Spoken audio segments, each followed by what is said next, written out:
दिव्यपुरी आध्यात्मिक केन्द्रबाट सञ्चालित युट्युब मार्फत प्रसारण भइरहेको दिव्यपुरी टिभीमा यहाँहरूलाई स्वागत छ। दर्शकहरू, तपाईँ हामीले बिहानीको समयमा सेतो वस्त्र धारण गरेर धेरै युवा युवती अझै वृद्ध वृद्धा सबै तह तबकाका व्यक्तिहरू चाहिँ हिँडिरहनु भएको हुन्छ। उहाँहरू ब्याज पनि लाउनु भएको हुन्छ, ज्ञानको लागि हिँड्नु भएको भन्ने कुराहरू हामीले धेरै सुनिन्छौँ। यसै मेसोमा आधारित रहेर दिव्यपुरी पनि आज आइपुगेका छौँ हामी ब्रह्मकुमारी राजयोग सेवा केन्द्र कपन, जहाँ मसँग हुनुहुन्छ अहिले। हुन त उहाँ विगत 25 वर्षदेखि यो सेवामा होमिनु भएको छ। उहाँको शुभ नाम रहेको छ ब्रह्मकुमारी शोभा दिदी। कार्यक्रममा स्वागत छ शोभाजी। ओम शान्ति। ओम शान्ति।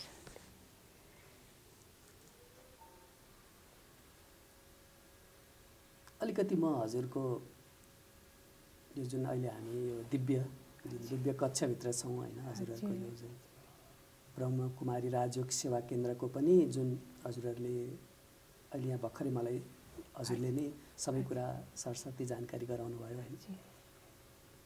हजुर आफू कसरी यो ब्रह्मकुमारी राजयोग सेवा केन्द्रमा अलिकति त्यसबाट चाहिँ म खोतल्न चाहन्छु होइन। 25 वर्ष अगाडि 25 वर्ष कसरी हजुर चाहिँ यसमा संलग्न हुनुभयो, त्यसैबाट सुरुवात गरौँ न हजुरको यात्रा। म चाहिँ अलि पहिलेदेखि एउटा धार्मिक थिएँ होइन। सानैदेखि मलाई जबदेखि म थाहा पाएँ बचपनदेखि नै मलाई एउटा भगवान्प्रति एउटा जिज्ञासा थियो कि। अनि म सानैदेखि अलि बिमार जस्तो हुने, अनि मेरो बाबाले पनि मलाई जहिले पनि बोकेर हस्पिटल लाने। त्यतिखेर पनि मलाई कस्तो लाग्थ्यो भने जबदेखि म 5-7 वर्ष त्यस्तो थियो होला, मलाई अलिअलि याद छ, त्यो दुईवटा शब्द मात्रै याद छ मलाई। मैले जहिले पनि बुवालाई के सोध्थेँ भन्दाखेरि, बुवा यो धान गहुँ फलाउने भगवान् को हो भनेर सोध्थेँ क्या। अनि मलाई बुवाले भन्नुहुन्थ्यो, यो छोरी भगवान्प्रति कति जिज्ञासा छ, कति अनौठो अनौठो प्रश्न गर्छ भनेर। त्यसो भन्दा भन्दा म सानैदेखि एकदम त्यो धार्मिकमा अलिकति जिज्ञासा राख्ने, घरमा पनि पूजापाठ नगरिकन व्रत नगरिकन खाना पनि नखाने त्यस्तो टाइपको मान्छे। साथीहरूले पनि मलाई भन्थ्यो अलि अर्कै खालको छ हामीभन्दा भनेर भन्थ्यो होइन। के माग्छ यस्तो वर भनेर भन्थे साथीहरूले पनि पढ्दाखेरि साथीहरू। अनि अर्कोतिर म भगवान्कोलाई खोज्दै खोज्दै म धेरै ठाउँमा यो नेपालको प्राय जस्तो मन्दिरमा सबैतिर गएँ। अनि एकचोटि मलाई कस्तो लाग्थ्यो भनेदेखि यो संसारदेखि हुन त मलाई मातापिताको जब साथमा बस्दाखेरि दुःख त कुनै थिएन, किन कुमारी जीवनमा त्यति दुःख त हुँदैन। फेरि पनि म मन्दिर जाँदाखेरि हमेसा के चाहिँ याद गर्थेँ भन्दाखेरि अरू केही पनि मलाई भगवान्को अगाडि भन्न हुन्थेन। हे भगवान् मलाई दुःख हरिदिनु, सुख दिनु भनेर त्यो शब्द मलाई अति भित्र गुर्जिन्थ्यो। अनि हुँदा हुँदा अब मलाई त्यो बाहिर सांसारिक चाहिँ त्यति मन नपर्ने पहिल्यैदेखि होइन। मन नपरेपछि मलाई कस्तो लाग्थ्यो भने एउटा कुनै सत्सङ्ग भएदेखि त्यहाँ गएर बस्न पाए हुन्थ्यो होइन। यो कुमारी जीवन चाहिँ म बाहिर खेल्न फालेर त्यहाँ गएर बस्नु पाएँ, गुरुको भगवान्को आराधना गरेर बस्नु पाएदेखि म अलि भित्र दिलमा खुसी हुन्थ्यो कि बाहिर संसारमा त म जान्न जस्तो त्यस्तो लाग्ने होइन। लाग्दै अनि मेरो ठुलबुवाको छोरा हुनुहुन्छ, उहाँ चाहिँ आर्मीमा पेन्सन पाकेर यो ठमेल नजिकै यो ठुलो संस्थामा नजिकै चाहिँ राष्ट्रम्याङमा जाइदिनु हुनुहुन्थ्यो। अनि त्यहाँ चाहिँ उहाँ जानु हुँदो रहेछ। अनि उता माउटाबु पनि गएर आउनुभएको रहेछ। अनि उहाँले चाहिँ यो 53 सालको त्यस्तै दसैँमा होला, त्यहाँ चाहिँ दसैँमा चाहिँ मेरो भदैनीलाई लिएर टिका लगाउन, दिदीजीको हातको टिका लगाउन लिएर जानुभयो। अनि लिएर गएपछि मेरो भदैनीलाई चाहिँ त्यही नेरी दाईको छोरीलाई राख्नु भएछ। अनि त्यहीँ बस्नु भएछ बहिनी। बसेपछि म पनि त्यस्तो अलि जिज्ञासा भएको भएर दाईले जान्छौ तिमी बहिनीलाई भेट्न भने म जान्छु भने। अनि गएकै दिनमा मलाई यो जुन अहिले मैले हजुरलाई प्रदर्शनी अलिकति देखाएँ, र त्यो देखाउने बित्तिकै यति चाहिँ प्रभाव म भयो कि म त्यतिखेरै मलाई यस्तो दिलमा जुन खोजेको कुरा मैले पाएँ होइन, यही नै वास्तवमा सत्य हो भन्ने जस्तो लाग्यो कि मलाई। अनिखेरि मलाई त्यो चित्र प्रश्न गर्दा गर्दा मेरो चाहिँ भित्र एकदम आन्तरिक दिलहरू भरियो। भरेपछि म त्यहीँ रोएँ होइन, रोएँ अनि रोएपछि अनि मैले त्यहाँको दिदीहरूले अरूले त भन्न सकिनँ, त्यहाँ तल माताजी चाहिँ एउटा बाहिर बसिरहनु हुँदो रहेछ, उहाँ अहिले शरीर छोड्नुभयो अमला माताजी, उहाँले चाहिँ अहिले हुँदैन बहिनी, सप्ताही कोर्स गरेपछि अनि हजुरलाई चाहिँ मन लाग्यो इच्छा लाग्यो भनेदेखि बस्न सक्नुहुन्छ भनेर भन्नुभयो। अनि मैले त्यहाँ गएर जब घर गएपछि मैले सात रोबोटमा सप्ताही कोर्स गरेँ। सप्ताही कोर्स गर्ने बित्तिकै मैले चाहिँ 1 महिनाभित्रमै यो घरमा बाबाको घरमा चाहिँ समर्पित भएँ होइन, यो 53 को लास्टतिर भएपछि म एकैचोटि अनि सेवामा लागेपछि अहिलेसम्म कन्टिन्यू होस् बाबाको सेवामा मद्दतगार बन्न पाएकोमा धेरै खुसी छु। किनभनेदेखि मान्छेहरू एउटा साधारण भनौँ न व्यक्तिहरूको समाजको सेवा गर्दा त कति खुसी रहनु भएको हुन्छ होइन। तर म त कसको सेवा गर्दैछु भन्दाखेरि ईश्वरको सेवा गर्दैछु, ईश्वरको घरमा सेवा गर्दैछु होइन। यो जस्तो खुसी के छ र? ईश्वरको घरमा जुन सेवा गर्ने व्यक्तिलाई खुसी नभए कसलाई हुने त होइन। त त्यसले म धेरै खुसी छु। मलाई चाहिँ एकदम भनौँ न एउटा केही गर्न नसके पनि सौन्नति भनेको त त्यस्तै हो। भगवानप्रति विश्वास छ, भगवानप्रति एउटा भगवानको प्रेमिका जस्तो एउटा भनौँ न आफूलाई सम्झिन्छु। र जुन भगवानको सेवामा चाहिँ धेरै भवकासँग सेवा त गर्न सकेको छैन, फेरि जुन भगवानले चाहे अनुसार त गर्न सकेको छैन, फेरि पनि आफ्नो यथाशक्ति भनौँ न अब बाहिर सेवा नगरे पनि बिस्तारै बिस्तारै आफ्नो सौन्नति भनेको नै विशेष रूपमा त बाबाले भन्नुहुन्छ बच्ची चाहिँ यसरी चाहिँ तिमीले चाहिँ आफू गर्न नसके नि आफूलाई चाहिँ परिवर्तन गर, आफ्नो सोलाई परिवर्तन गर भन्नुहुन्छ होइन। त्यसको लागि चाहिँ अहिले भगवानले जुन हामीलाई रेगुलर पढाइरहनु भएको छ त्यो पढाइमा चाहिँ ध्यान दिएर आफ्नो आचरण व्यवहारलाई सुधार गर्नेको विशेष त्यो सेवामा लागिरहेको छु। बाहिरको सेवा त त्यति गर्न सकेको त छैन भगवान ईश्वरले भनेअनुसार होइन।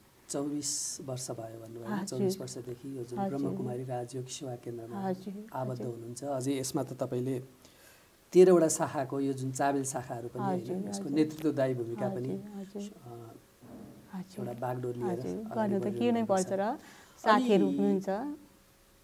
अब 24 वर्ष भयो, यो अब कोही नयाँ बुझ्न चाहने पनि व्यक्तिहरू हुनुहुन्छ होइन, यो ब्रह्मकुमारी राजयोग सेवा केन्द्र कस्तो हो भन्ने, कस्तो किसिमको संस्था हो यो, यसको लक्ष्य के हो होइन, अध्यात्मका अनुरागीहरूलाई त्यो बताइदिनुहोस् न। यो यस्तो संस्था हो कि अब भोलि यस्तो बन्ने भने त उहाँहरूलाई त्यति अब विश्वास एकैचोटि त हुँदैन होइन।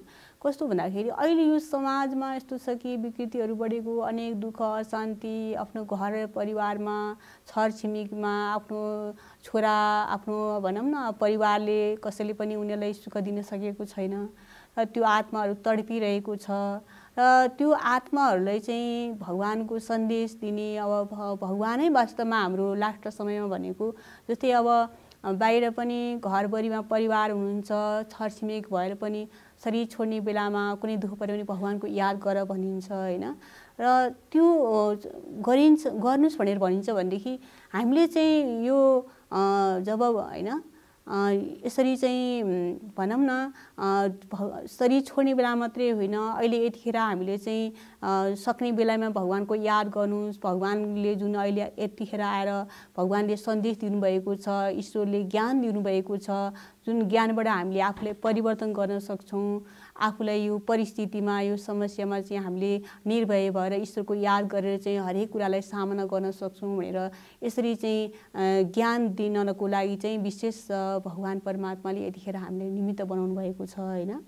र यो चाहिँ वास्तवमा अब लक्ष्य भनेको चाहिँ एउटा हाम्रो आफ्नो जीवनलाई कसरी चाहिँ भनौँ न सक्षम बनाउने अथवा कसरी चाहिँ आफ्नो आध्यात्मिकतिर अथवा ईश्वरसँग हामीले मनबुद्धि लाने लक्ष्य चाहिँ विशेष हाम्रो चाहिँ भनौँ न राम्रो चाहिँ नेचर बनाएर अरूलाई पनि त्यो अनुसारको भनौँ न अरूलाई पनि आफू जस्तो बनेको छु, भगवानले भने निर्देशअनुसार आफू जस्तो बनेको छु त्यस्तै बनाउने, उनीहरूलाई पनि सुख शान्ति दिने र भोलि भविष्य त अब भगवानले बनाउँछु भन्नु, तिमीले गरेको कर्म त त्यो स्वाभाविक तिमीले पाउँछौ भन्नुभएको छ। त विशेष यो पढाइको लक्ष्य चाहिँ हाम्रो होइन, जब नैतिकवान चरित्रवान जुन अहिले हामीले पुजिरहेका छौँ त्यो देवी देवता समान बन्ने हाम्रो लक्ष्य त हो।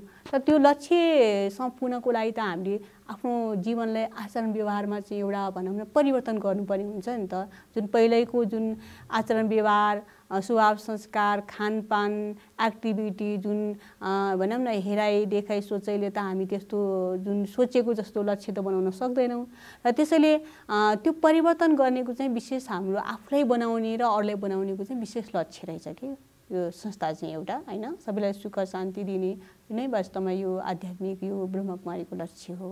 आउने बेला परिस्थिति अब धेरै भयङ्कर आउँछ भन्नुभएको छ त्यसमा चाहिँ कसरी चाहिँ अरू हरेक आत्मालाई चाहिँ निर्भय बनाउने कसरी चाहिँ त्यो समयमा पनि आफूलाई एउटा शक्तिशाली बनाउने विल पावर जम्मा गर्ने भन्ने त्यो कुरा चाहिँ यहाँ विशेष यो संस्थाको चाहिँ लक्ष्य रहेछ। अब दिदीले पनि कुरा उठान गरिहाल्नुभयो आत्माको कुरा हैन। हजुर आत्मा परमात्माको कुरा त हामीले शास्त्रहरूबाट पनि सुन्दै आएका धेरै हाम्रा ग्रन्थहरू हिन्दू बौद्ध हाम्रो जुनै पनि ग्रन्थहरूमा यो जुन सोल आत्माको कुराहरू आउँछ। यो तपाईले बुझ्नुभए अनुसार यो संस्थाबाट लागे अनुसार हैन के हो यो खास यसमा पनि धेरै आत्मा परमात्माकै कुराहरू हुन्छ विशेष त यही हो हाम्रो। त्यही बताइदिनुस् न। अब कस्तो भन्दाखेरि हामीले पहिला आत्मा आत्मा भन्थ्यौँ हैन तर आत्मा कहाँ रहन्छ आत्मामा कति शक्ति छ हैन आत्मा चाहिँ डाउन हुन्छ उठ्छ कसरी डाउन कसरी हुन्छ कस्तो रूपको छ कहाँ रहन्छ हैन विनाशी छ कि अविनाशी छ कि त्यो कुरा दुनियाँलाई त थाहा छैन नि त हैन।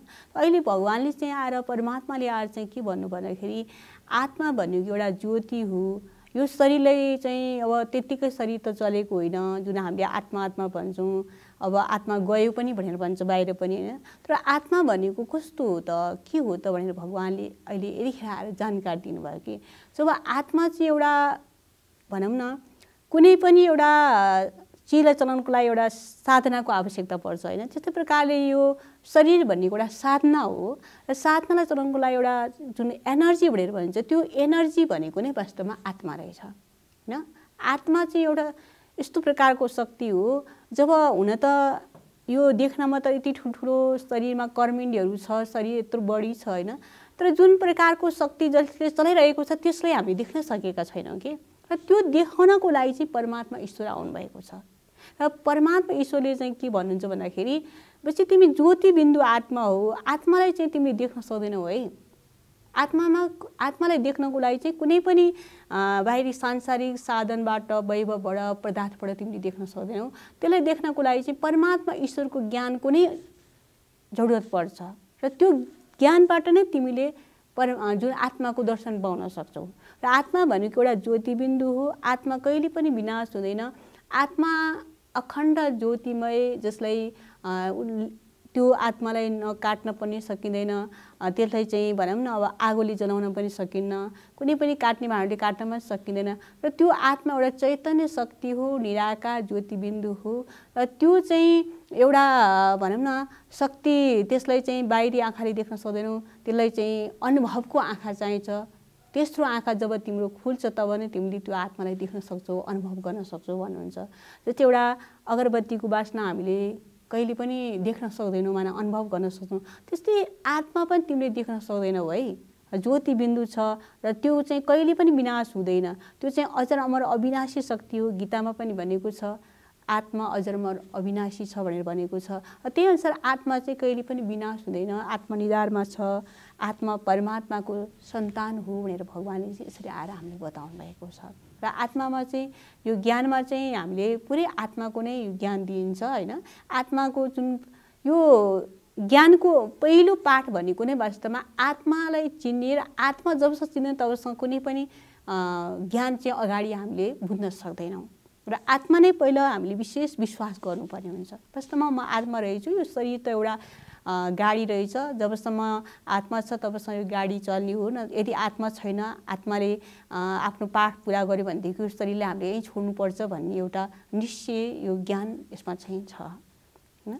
हजुरले त्यो कुरा गरिराख्दाखेरि त आत्माको कुरा जुन ज्ञानको कुरा हजुरले गर्नुभयो अब अन्तःकरण शुद्धिका कुराहरू पनि आउला नि त किनभने अन्तःकरण शुद्धि नभइकन किनभने हामीभित्र व्याप्त जुन विकारहरू त छँदैछन् नि काम क्रोध मोह अहंकार जुन त्यो त त्यसको लागि त के गर्नुपर्ने हुन्छ भन्दाखेरि अहिले जुन परमात्माले यतिखेर हामीलाई ज्ञान दिनुभएको छ र त्यो भगवानको एक एक जुन ज्ञान रत्न छन् त्यो ज्ञान रत्न जति हामीले सुन्दै जान्छौँ अनि त्यो अनुभव गर्दै जान्छौँ त्यो जुन सुनेको र त्यो अनुभव गरेको त्यो लिएको जुन ज्ञानबाट नै हाम्रो आत्माको शुद्धिकरण हुँदै जान्छ हैन। जस्तै अब ज्ञानले कहिले पनि हामी बिर्दैनौँ। ज्ञान भनेको यो भगवानको ज्ञान, अब अरू ज्ञानबाट त हामी बिर्दैनौँ भनेदेखि यो त ईश्वरको ज्ञान हो नि। र त्यो ईश्वरको ज्ञान एक एक ज्ञान जब हामीले आफ्नो आत्माले लिँदै जान्छ तब त्यो बिस्तारै बिस्तारै हामीले चाहनै पर्दैन, मानव स्वाभाविक परिवर्तन हुँदै जान्छ। त्यो शुद्धिकरण त्यो चाहिँ आफसे आफ हुन्छ बिस्तारै सुन्दै गएपछि। जब कुनै पनि हामीले एनर्जीको शक्तिको जुन एउटा फलफुल अथवा कुनै पनि भिटामिन खान्छौँ भनेदेखि खाएपछि त्यो स्वाभाविक लाग्छ। त्यस्तै परमात्माको ज्ञान पनि त्यस्तो हो कि जब लिँदै गएपछि त्यो आफ्नो शुद्धिकरण बिस्तारै बिस्तारै हुँदै जान्छ। ईश्वरको ज्ञान हो नि त, यस्तो हो। अनि यो हजुरहरूको जुन सेतो वस्त्र हैन, अनि जुन मूर्ति पूजामा पनि हजुरहरू मूर्ति पूजालाई मान्नुहुन्न नि हैन? मान्छौँ। मूर्ति पूजामा जुन संलग्न नहुने त्यो हजुर हुन्छ, त्यस्तो संलग्न हुन्छ। तर हामीले चाहिँ कस्तो भन्दाखेरि मूर्तिलाई गएर ढोग्ने त्यो कुरा त्यो चाहिँ गर्दैनौँ हामी। किन गर्दैनौँ भने गर्दाखेरि पनि अलिकति समाजमा विरोधाभासका कुराहरू मैले चाहिँ यसो देख्दाखेरि अलिकति त्यो कुराहरू पनि आइरहेको छ। त्यसलाई हजुरले कसरी लिनुभएको छ? कस्तो भन्दाखेरि अब पहिला हामीले परमात्मा र ईश्वरले नपाउँदाखेरि त त्यो गर्थ्यौँ नगर्ने होइन हैन। जब हामीले ज्ञान बुझिसक्यौँ नि त अब देवी देवता भनेको ईश्वरले बनाउँदै हुनुहुन्छ। देवी देवता भनेको अहिले कोही पनि हुनुहुन्न, त्यो बन्नको लागि पुरुषार्थ गर्दै हुनुहुन्छ। मूर्तिलाई पूजा गरेर त हामी कसरी बन्ने त? मूर्ति जस्तै बन्नको लागि हामीले एउटा भनौँ न उहाँ कसरी बन्नुभयो र उहाँ के कर्म गरेर त्यस्तो बन्नुभयो भनेर उहाँले जुन गरेको कर्महरूलाई जीवनमा उतार्ने कि उहाँकै मात्रै पाउ पर्यो नि त होइन। जुन ईश्वरले नै आएर जुन भनिसक्नुभयो देवी देवता भनेको तिमी बन्ने हो होइन, तिम्रो वास्तविक हिजोको चित्र हो, अब तिमी चाहिँ यस्तै पुज्ने लायक बन न, उहाँलाई पूजा गरेर मात्रै कति बस्छौ होइन। पूजा गरेर बस्दा बस्दा आज यत्रो जन्म भइसक्यो, अब तिमी त्यस्तै पुज्ने लायक बन न होइन, तब मात्रै तिमी चाहिँ यस्तो बन्न सक्छौ। नत्र भनेदेखि मूर्ति मात्रै पूजा गरेर त तिमी यस्तो बन्न सक्दैनौ, तिम्रो आत्माको शुद्धिकरण हुँदैन भनेर भन्नुभयो कि भगवानले। त्यसैले हामी चाहिँ उहाँलाई मान्छौँ, नमान्ने होइन। तर हामी गएर पूजा गर्ने म भगवान यस्तो दिनुहोस् त्यस्तो दिनुहोस् भनेर पूजा गर्दैनौँ। हामी चाहिँ गएर त्यहाँ मन्दिरै नजाने होइन, हामी त्यहाँ पूजाआजामा सँगै नआउने होइन। हामी गएर टिका पनि लगाउँछौँ, प्रसाद पनि खान्छौँ होइन। र उहाँलाई मान्छौँ पनि, तर मान्न त मान्छौँ तर जानेर मान्छौँ कि उहाँले चाहिँ इन्डाइरेक्ट रूपमा मान्नुहुन्छ भनेदेखि हामी डाइरेक्ट जानेर मान्छौँ। उहाँहरू पनि यस्तो बन्नुभएको छ, हाम्रो पनि वास्तवमा उहाँहरूको जस्तै लक्ष्य हो नि त, हामी पनि उहाँहरूसँग बन्नुपर्छ है भन्ने एउटा चाहिँ हाम्रो चाहिँ भित्र एउटा खुमारी जस्तो एउटा नसा जस्तो छ कि हामीलाई चाहिँ होइन। र उहाँलाई चाहिँ हामी कति पहिला जुन अन्जानमा ढोग्थ्यौँ भनेदेखि अहिले हामी सराहना प्यार गरेर उहाँहरूलाई चाहिँ एउटा भनौँ न यो निधार नझुकाए पनि हाम्रो भित्री आन्तरिक भावले चाहिँ यो त्यो उहाँहरूलाई सराहना गरेर उहाँहरूले चाहिँ प्रति हाम्रो एउटा प्रेम एउटा चाहिँ हाम्रो झुकाव चाहिँ छ कि त्यस्तो त्यो निन्दा गरेर हामी ढोक्न नजाने त्यस्तो चाहिँ होइन। त्यस्तो कसैले जल भन्छन्, कसैले वाटर भन्छन्, कसैले पानी भन्छन् होइन। परमात्मालाई धेरैतिरबाट पुकार्नु भएको हुन्छ, तर उहाँहरूले सबैले भन्दाखेरि हाम्रो बाटो एउटै हो भन्ने। तर जुन विरोधाभासका कुराहरू जुन मैले वस्त्रको पनि कुरा गरेँ, हुन त यसको आफ्नै ठुलो पवित्रताको महत्त्व छ सेतो वस्त्रको होइन। त्यो त धेरै दर्शकहरूलाई पनि थाहा होला होइन। यसमा वस्त्रको कुराहरू त दिदीले पनि गरिदिनुहुन्छ होला। वस्त्रको किन यति विधि सेतो वस्त्रको अलिकति त्यो बारेमा पनि अलिक खानपान र सेतो वस्त्रको सेतो वस्त्र भनेको एउटा पवित्रताको पनि निशानी भयो, सतर्कताको पनि निशानी भयो होइन। अर्कोतिर एउटा भनौँ न जस्तै कुनै पनि एउटा व्यक्तिको शरीर छोड्दाखेरि पनि एउटा सेतो वस्त्र लगाइन्छ, त्यो पवित्रताको निशानी भयो होइन।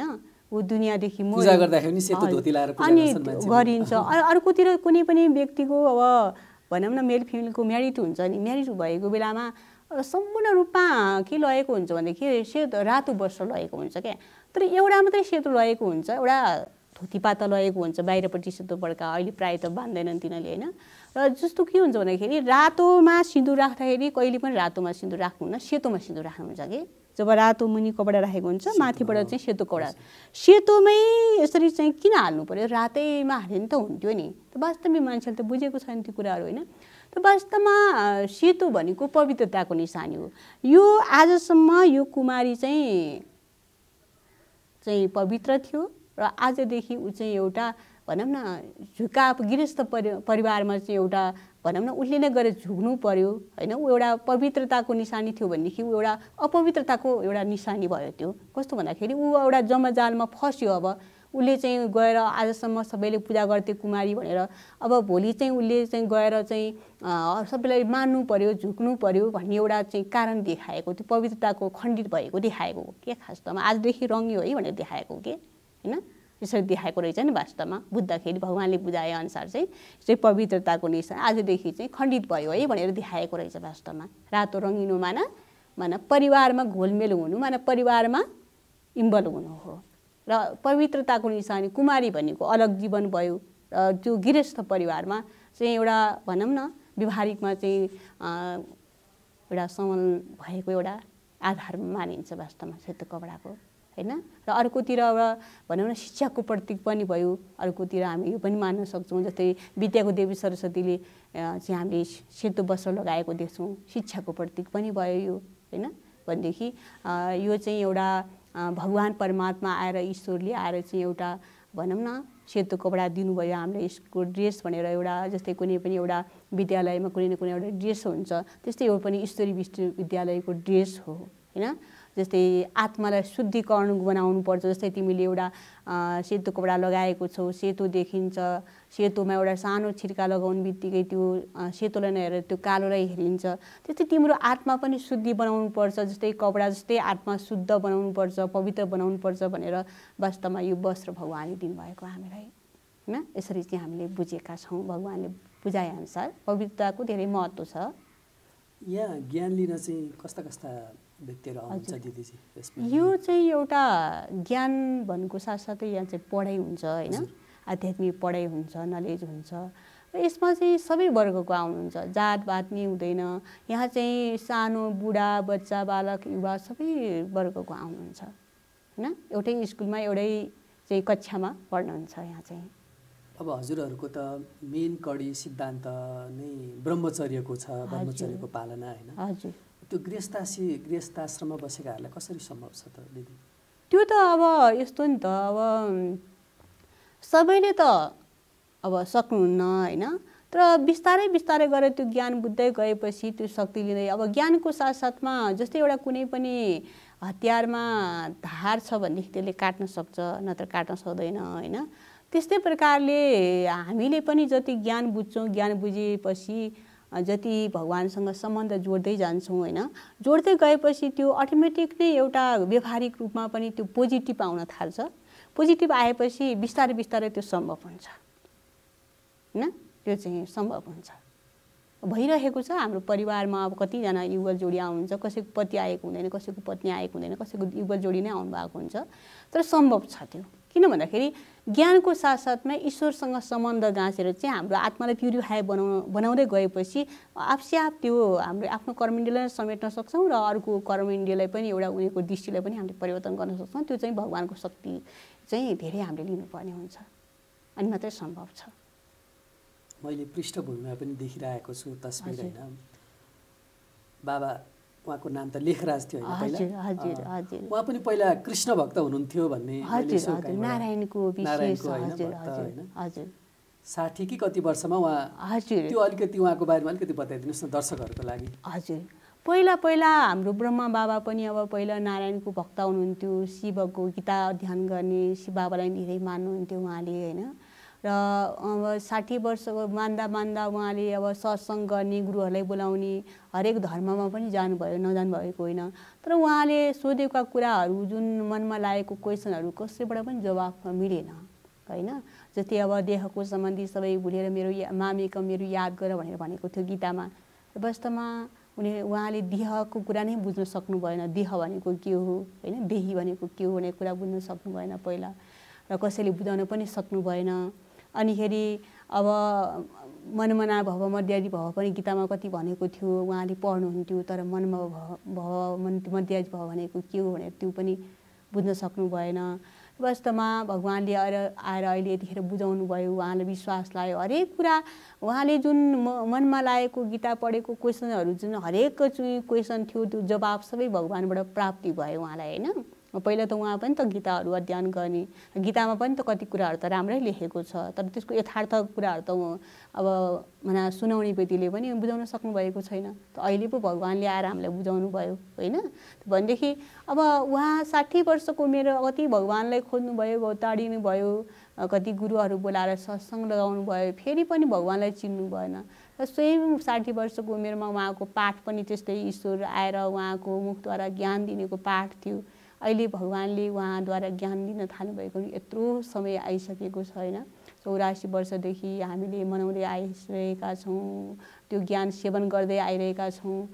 फेरि पनि यत्रो राष्ट्र, यत्रो चाहिँ देश, यत्रो भाषाले सबैले स्वीकार गर्नुभएको छ भनेदेखि लेखनाथ दादा त अब भगवान्को रथ हुनुभयो होइन। भगवान् परमात्माले कसै गरेर भए पनि उहाँको रथलाई त भगवान्ले त अब जसरी भए पनि त अब भनौँ न एउटा विश्वास त दिलै नै हाल्नुहुन्छ, किनभनेदेखि जसको भाग्यमा छ त्यसले नै प्राप्ति गर्ने त हो नि। त्यो त हामीहरूमा पनि सबैले जसको भाग्यमा छ त्यसैले प्राप्ति गर्ने हो ज्ञान। सबैले त प्राप्ति गर्छु भने पनि पाउँदैन, किनभनेदेखि अब देवी देवता भनेको थोरै नै हुन्छ। अब धेरै भयो भनेदेखि त त्यहाँ नै फेरि धेरै भाषा, धेरै जात, धेरै चाहिँ अब जस्तै हाम्रो लौकिक परिवारमा पनि थोरै परिवार भयो भनेदेखि खाना लाउन पनि भयो, सुखी पनि भयो। धेरै परिवार भयो भनेदेखि अब नमिठो भए पनि अब अलिकति भनौँ न अभावै हुन्छ होइन। त्यस्तै प्रकारले त्यहाँ पनि अब देवी देवता भनेको थोरै नै बन्छ, त्यसैले थोरैले नै त्यो भगवान्को ज्ञान प्राप्त गर्ने विश्वास गर्ने रहेछ कि न सबैले गर्छु भने पनि पाउने रहेछ कि भाग्यमा जसको हुन्छ त्यस्तोले नै पाउने त रहेछ होइन। त ईश्वरको ज्ञान भनेको त सबैले विश्वास गर्न सक्दैन। अहिले भौतिक दुनियाँ भनेको यस्तो छ कि होइन, अब कति ज्ञान लिनेलाई पनि भौतिक दुनियाँमा नै रुमलिरहेको व्यक्ति पनि देख्छौँ हामी। किन भन्दाखेरि उनीहरूमा भाग्य हुँदैन होइन। त्यसैले भाग्यमा चाहिँ हुँदाहुँदै पनि उनीहरूले चाहिँ बाहिर दुनियाँमा रङ्गिनुको अर्थ हो कि उनीहरूमा चाहिँ वास्तवमा नसिबमा छैन, त्यो देवी देवताले बन्नेको त्यो नसिब नभएको एउटा हामीले उनीहरूको एउटा भिन्नता देख्छौँ नि त होइन। यो रहेछ कि अब ब्रह्मकुमारी त 146वटा राष्ट्रमा भन्नु होइन, 46वटा राष्ट्रमा जुन 84 वर्षदेखि जुन निरन्तर रूपमा त्यो जुन तपाईँहरूको एकै समयमा त्यो एउटा मुरलीको ज्ञान भनिन्छ नि, मुरली दिने कुरा, डेट बाई डेटको भगवान्को त्यो चाहिँ ज्ञान त्यो अविरल रूपमा दैनिक हजुर दैनिक आउँछ, डेट अनुसारको दैनिक आउँछ। अब पहिला त परमात्माले ब्रह्माको शरीरमा आएर 32-33 वर्ष जुन ज्ञान दिनुभयो र त्यो ज्ञान नै वास्तवमा डेट बाई डेट अनुसार यो समयअनुसार मिलाएर पठाउनु भएको हुन्छ। तर त्यो ज्ञान हामीलाई आजभन्दा धेरै पहिला सुनेको जस्तो लाग्दैन हामीलाई। र जुन हजुरलाई अहिले मनमा के सोचिरहनु भएको छ, हजुरलाई व्यवहारमा के परेको छ, त्यो ज्ञान नै वास्तवमा हजुरलाई त्यो ठ्याक्कै मलाई भनेको मैले यस्तो गरिरहेको थिएँ, यस्तो भयो, साँच्चीकै हो कि के हो भने एउटा विश्वास जुन त्यो चाहिँ हामीलाई जुन जीवनमा परेका कुराहरू चाहिँ अहिले नै भगवान्ले चाहिँ परमधाम ईश्वरले चाहिँ माथिबाट हामीलाई पठाउनु भएको हो यो जस्तो लाग्छ हामीलाई होइन। प्रत्येक चाहिँ आँधी तुफानमा कसरी चाहिँ हामी निर्भय बन्ने, सामना गर्ने होइन, कसरी चाहिँ व्यवहारिक रूपमा चल्ने, कसरी चाहिँ हामीले यस्तो खाने, यस्तोसँग हिँड्ने, सबै कुराहरू सबै त्यहाँ चाहिँ व्यवहारमा उतार्नुपर्ने कुराहरू चाहिँ दिएको हुन्छ होइन। त्यो ज्ञान चाहिँ अहिले 146 राष्ट्रमा जुन पहिला त अब धेरै पहिला त अब 9000 केन्द्रहरू भनेको थियो होइन, अहिले त धेरै त्यो वृद्धि भइसकेको छ। पर अर्को वर्ष हामीलाई यो भाइजीले एकाउन्टमा बोलाउनु भएको थियो, त्यतिखेर कति भन्दा 117 राष्ट्रमा पुगिसक्यो भनेर भन्नुभएको थियो। 109 पुगिसक्यो त्यो होइन, 146 राष्ट्रमा भनेर भनेको थियो, कति 54 राष्ट्रमा नि अनि 9000 केन्द्र भन्नुभएको थियो। तर धेरै अहिले 17-18 हजार केन्द्र पुगिसक्यो भनेर यसरी चाहिँ गुप्त रूपमा भनेर भन्नुभएको थियो, लेखकमा छैन त्यो भनेर भन्नुभएको थियो होइन। त्यसरी चाहिँ हाम्रो चाहिँ ज्ञान दिन प्रतिदिन बढ्दै गइरहेको छ। सबैजनालाई आवश्यक पनि छ यो समयमा ज्ञान, किन भन्दाखेरि आज समाजमा घर परिवारमा खाना लाउन सुख भए पनि अहिले हरेक व्यक्तिहरू मानसिक रूपमा, मेन्टल रूपमा धेरै सानो बच्चादेखि ठुलो बुढो वृद्ध अवस्थासम्म मेन्टल भइरहेको छ र त्यसको कारण आज यो ज्ञान धेरै मान्छेहरूलाई चाहिँ आवश्यक छ हेर्नुहोस्। त्यसैले अहिले साधनबाट पनि धेरै यो अहिले कोभिडको होइन कारणले त साधनबाट पनि धेरै कोर्सहरू भइरहेको छ हाम्रो माउटाउबाट, नेपालबाट पनि हरेक चाहिँ केन्द्रहरूबाट यो बाबाको जुन ज्ञानहरू चाहिँ धेरै पुगिरहेको छ। इन्टरनेटबाट पनि धेरै ज्ञानहरू यो सबैतिर अहिले कसैले भनौँ न लिँदै नलिएकोले पनि अब फुर्सद हुन्छ नि त। यतिखेर कोभिडको बेलामा त घरमा के गरी बस्ने भन्नेको बेलामा पनि उहाँहरूले चाहिँ त्यो ज्ञानहरू स्वीकार गर्नुभएको छ। धेरै ठाउँमा धेरै व्यक्तिहरूले स्वीकार गर्नुभएको छ। यो भनेको यो ज्ञान भनेको वास्तवमा हाम्रो साथमै लिएर जाने ज्ञान रहेछ। हेर्नुहोस्, आफ्नो जीवनलाई अहिले परिवर्तन गर्ने र भोलि साथमा लिएर जाने यो ज्ञान यस्तो रहेछ। अघि दिदीले नै मलाई यो कुरा गर्दाखेरि एउटा ज्ञानकै कुराबाट गर्नुभएको थियो होइन? हजुर। हामी परिवर्तन हुन समय लाग्छ। हजुर। होइन, धेरै समय लाग्न सक्छ हामी परिवर्तन हुन। समय परिवर्तन हुन एकैछिनमा पनि समय परिवर्तन हुन सक्छ। जुन कुरा गर्नु त्यो कुरा चाहिँ मैले त्यही बेलामा यसो यो जुन कोभिडको कुरा आयो नि, त्यो कोभिडले 81 कसरी परिवर्तन भयो, समाज अहिले कुन रूपमा परिवर्तन भइरहेछ कसरी, जस्तो भूकम्प जस्तै प्राकृतिक प्रकोपहरूले पनि त्यो समय परिवर्तन हुने होइन, त्यो चाहिँ हुँदो रहेछ भन्ने कुरा मैले नि त्यो बेला अलिकति रियलाइज पनि गरेँ होइन। अनि यही कुरामा चाहिँ अब म दिदीलाई यो राजयोग भनिन्छ नि हजुरको मूलभूत राजयोग अवध हुन त धेरै अष्टाङ्ग योगका अनेकौं विधिहरू छन्, त्यसमध्ये हजुरहरूले राजयोगलाई अँगाल्नु भएको छ, त्यसको बारेमा अलिकति बताइदिनुहोस् न। राजयोग भनेको अब योग भन्ने बित्तिकै जोड भयो होइन। अब जब हामीले अब बाहिर दुनियाँमा पनि योग त धेरै गर्नुहुन्छ। अब जोड मैले भने नि, योग भनेको अब हार्ट योग जुन शरीरलाई एउटा एकछिनको लागि तन्दुरुस्त बनाउनेको योग भयो, जसलाई भनौँ न अब सन्यास योग भनेर भन्छ, घरबार छोडेर गएर सन्यास गर्ने त्यसलाई नि योग नै भनिन्छ। भक्ति योग अब देवतीर्थ मन्दिर मठ मन्दिरमा लाग्नेले त्यसलाई नि योगै भनिन्छ। जहाँ मन जुड्छ त्यसलाई त योग भनेर भनिन्छ होइन। र वास्तवमा हाम्रो चाहिँ एउटा कस्तो योग भन्दाखेरि सबै कर्मिणीलाई समेटेर एक ईश्वरमा मन बुद्धि जोड्नु भनेको नै वास्तवमा यसलाई राजयोग भनेर भन्दो रहेछ। र सर्वश्रेष्ठ योग पनि भनिन्छ। हरेक योगमा उत्तम योगलाई यसले भनिन्छ, जुन योगबाट हाम्रो आत्मा शुद्धिकरण हुन्छ होइन। अब अरू योगबाट शारीरिक जुन भनौँ न तन्दुरुस्ती भयो होइन। अब यो योग चाहिँ वास्तवमा जुन बाहिर दुनियाँको योगबाट शरीर चाहिँ एउटा निरोगी बन्छ भनेदेखि एकछिनको लागि भनेदेखि यो योगबाट भगवानको यादबाट चाहिँ हाम्रो आत्मा एकदम शुद्धिकरण बन्ने र आत्मा चाहिँ सफाइ हुने अथवा आत्मामा चाहिँ दैविक गुणहरू बिस्तारै बिस्तारै आचरणमा ल्याउन सकिने होइन। र हरेक प्रकारको यो भगवानको यादबाट जसलाई आफूले आत्मा सम्झेर ईश्वरको याद गर्छौँ त्यसबाट नै हामीलाई प्राप्ति हुन्छ होइन। भगवानको शक्ति भनेको कस्तो छ भन्दाखेरि जुन शक्तिबाट हामीले अहिलेसम्म त भनौँ न मेन पावरमा बुद्धि जोड्न सकेका छैनौँ, माना मिटर बाकसमा मात्रै मन बुद्धि जोडेका छौँ होइन। जुन यो योग राजयोग भनेको डाइरेक्ट मेन पावरमा चाहिँ हाम्रो बुद्धि जोड्ने हो कि, जसबाट हाम्रो आत्मालाई चाहिँ शक्ति मिल्छ। अब मिटर बाक्समा जोड्छौँ भनेदेखि मेन पावरबाट नै आउनु पऱ्यो नि मिटर बाक्सबाट। मिटर बाकसमा हामी जोड्यौँ भनेदेखि थोरै मात्रै पाउने भयौँ होइन। भनेदेखि मेन पावरमै जोड्यौँ भने त धेरै आयो, र धेरै आएपछि एकैचोटि हामीले गर्न सक्छौँ नि त होइन, आत्मालाई शुद्धिकरण गर्न सक्छौँ। त्यसैले समय कम भएको कारणले हाम्रो बुद्धि चाहिँ वास्तवमा डाइरेक्ट मेन पावर चलाउने यो समय आइरहेको छ। यो चाहिँ म बुझ्छु राजयोग भनेको यो हो। कति ठाउँमा आँखा चिम्लिएर योग गर्ने भन्छन्, यहाँ चाहिँ आँखा खोलेर हेर्ने गर्ने चलन छ क्यारे हैन? कस्तो भन्दाखेरि भगवानले चाहिँ बस्नेन्जेलसम्म मात्रै योग गर भन्नुहुन्न, मसँग बुद्धि जोड भन्नुहुन्न। हामीलाई चाहिँ भगवानले हरेक कर्म गर्दाखेरि ईश्वरको याद गर्नुपर्छ। तिमीले बसेको बेलामा फुर्सद पाएकोलाई मात्रै आँखा चिम्लेर याद गर्ने होइन। तिमीले चाहिँ कर्म पनि नभुल। यदि कर्मलाई भुलेर मलाई याद गर्छौ भनेदेखि तिम्रो शरीर छ, शरीरलाई के खुवाउने, फेरि व्यवहारमा चाहिँ परिवारलाई कसरी सम्हाल्ने, त्यसैले हरेक कार्य गर्दाखेरि तिमीले भगवानको याद गर्न सक्छौ। त्यसैले आँखा खोलेर नै जहाँसुकै जुनसुकै ठाउँमा रहेर पनि तिमीले ईश्वरको याद गर्न सक्छौ। आँखाले याद गर्ने होइन, मन भगवानमा लगाउने हो भन्नुहुन्छ कि। त्यसैले आँखा चिम्लिनुको त्यस्तो आवश्यक छैन। आफूलाई बसेको बेला खुसी लाग्छ भनेदेखि आँखा पनि चिम्लेर गर्न सक्छौँ, यो होइन चिम्लिन हुँदैन यो पनि होइन, चिम्लिन पनि सक्छौँ। तर भगवानले चाहिँ के भन्नुहुन्छ भन्दाखेरि हरेक कार्य गर्दाखेरि मेरो याद गर। याद गर्दाखेरि त फेरि आँखा चिम्लिन्छौँ भनेदेखि त याद मात्रै भयो, कर्म त भएन। त्यसैले दुवैको ब्यालेन्स मिलाउनको लागि चाहिँ आँखा खोलेर नै गर्न सक्छौँ। बुद्धि चाहिँ भगवानमा जोड, हातद्वारा कर्म गर भन्नुहुन्छ कि। मुखमा राम हातमा काम भनिन्छ हजुर, नि, हजुर। पहिलेदेखि हामीले सुन्दै हजुर, आएको हजुर, होइन? हजुर। त्यो कुरा पनि यसमा हजुर, सामेल भयो कि हजुर, जस्तो हजुर। लाग्यो। अब कार्यक्रमको हामी अन्त्यमा आइसक्यौँ दिदी होइन? हजुर।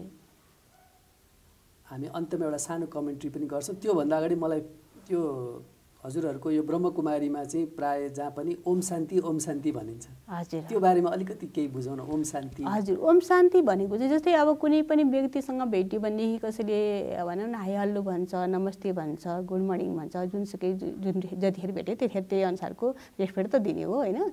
भनेदेखि यो ओम शान्ति भनेको चाहिँ वास्तवमा हामी एक आपसमा भेट्दाखेरि ओम शान्ति भनेको चाहिँ वास्तवमा हामीले के बुझ्यौँ भन्दाखेरि म शान्त स्वरूप हुँ, हजुर शान्त स्वरूप हुनुहुन्छ कि हुनुहुन्न भनेर सोधेको हो कि होइन? ओम शान्तिको अर्थ हो म आत्मा शान्त स्वरूप आत्मा हुँ होइन? अनि म शान्ति छु, म आत्मा शान्त स्वरूप छु, हजुर हुनुहुन्छ हुनुहुन्न होइन भनेर भन्दाखेरि उहाँले पनि अब मैले ओम शान्ति भन्दाखेरि उहाँले ओम शान्ति भन्नुहुन्छ नि होइन? ओम शान्तिको रेस्पेक्ट चाहिँ वास्तवमा म शान्त स्वरूप आत्मा हुँ, मेरो स्वधर्म शान्ति, आत्माको स्वधर्म शान्त। शान्ति। हजुर, हजुर। धेरै राम्रो प्रसङ्ग भयो दिदी, आध्यात्मिक कुराहरू भयो। अझै पनि मनमा धेरै उत्सुकताहरू थियो होइन? फेरि पनि हाम्रो अर्को बसाइ हुनेछ। अन्त्यमा चाहिँ एउटा सानो यो जुन राज्यको सानो केही कमेन्ट्री गरेर कार्यक्रमलाई बिट मारिदिनको लागि म दिदीलाई आग्रह गर्दछु।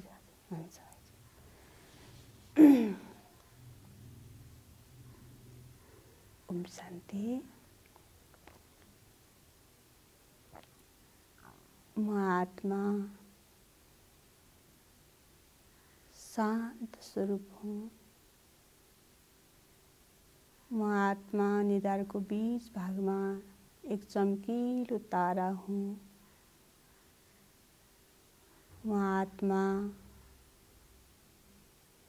आत्माको हरेक कर्मेन्द्रिय शान्त र शीतल भइरहेको छ, हरेक कर्मेन्द्रिय अति संयममा रहिरहेको छ, म आत्मा निधारको बीच भागमा चैतन्य स्वरूप आत्मा निवास गरिरहेको छु, म आत्मा निधारको बीच भागबाट एक ज्योति बिन्दु निस्केर यो शरीरबाट अलग भइरहेको छु, म आत्मा यो पृथ्वीभन्दा पनि अलग, चन्द्र सूर्यभन्दा पनि अलग, धेरै माथि जहाँ मेरो ओरिजिनल घर शान्ति धाममा भगवान ईश्वर निराकारले बोलाइरहनु भएको छ, त्यहाँ म गइरहेको छु। शिव परमात्माले मलाई बोलाइरहनु भएको छ, म भगवानको नजिक गइरहेको छु। शिव परमात्मा ज्योति बिन्दु परमात्माले महात्मालाई आनन्दको, शान्तिको, शक्तिको, पवित्रताको, प्रेमको किरण रेजहरू शक्ति दिइरहनु भएको छ। म आत्मा शुद्ध पवित्र बनिरहेको छु, अति शक्तिको रेजहरू म आत्मामा परिरहेको छ। म आत्माको अनेक अवगुणहरू खत्तम समाप्त भइरहेको छ। म आत्मा बाबाको शक्तिले भरपूर भइरहेको छु।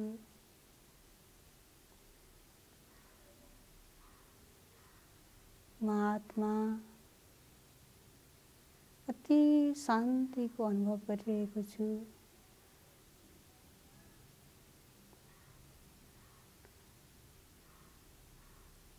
अति सुखको अनुभव गरिरहेको छु।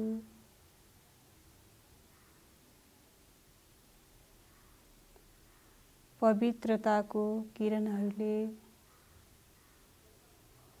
मेरो हरेक आत्माको शुद्धिकरण भइरहेको छ।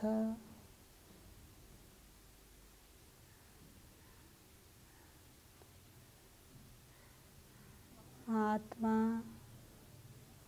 भगवानको प्यारले भरिपूर भइरहेको छु।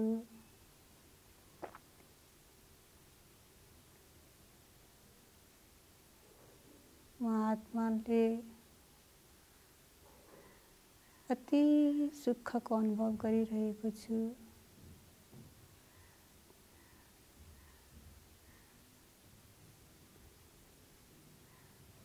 म आत्मा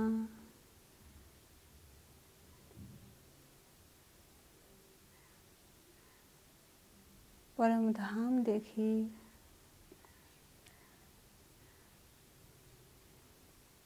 फेरि फर्केर चन्द्र सूर्य भन्दा पनि तल आइरहेको छु। म आत्मा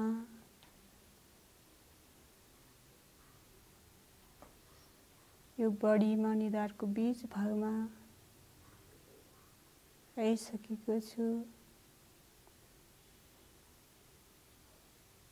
म आत्माले हरेक कर्मेन्द्रियलाई शक्तिले भरपूर गरिरहेको छु। यो कर्मेन्द्रिय शक्तिशाली पावरफुल भइरहेको छ। हरेक कर्मेन्द्रिय म आत्माको निर्देशन अनुसार चलिरहेको छ।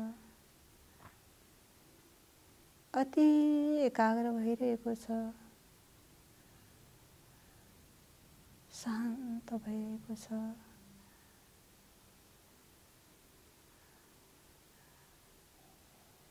आनन्द प्राप्त भइरहेको छ।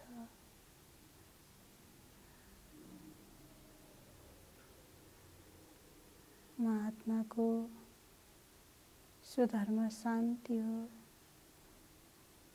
म आत्मा शान्त स्वरूपमा स्थित भइरहेको छु।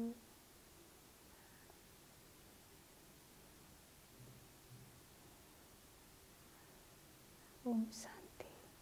थप भिडियोहरूको लागि हाम्रो च्यानल सब्स्क्राइब गर्नुहोस् र छेउमा रहेको बेल आइकन पनि दबाउनुहोस्।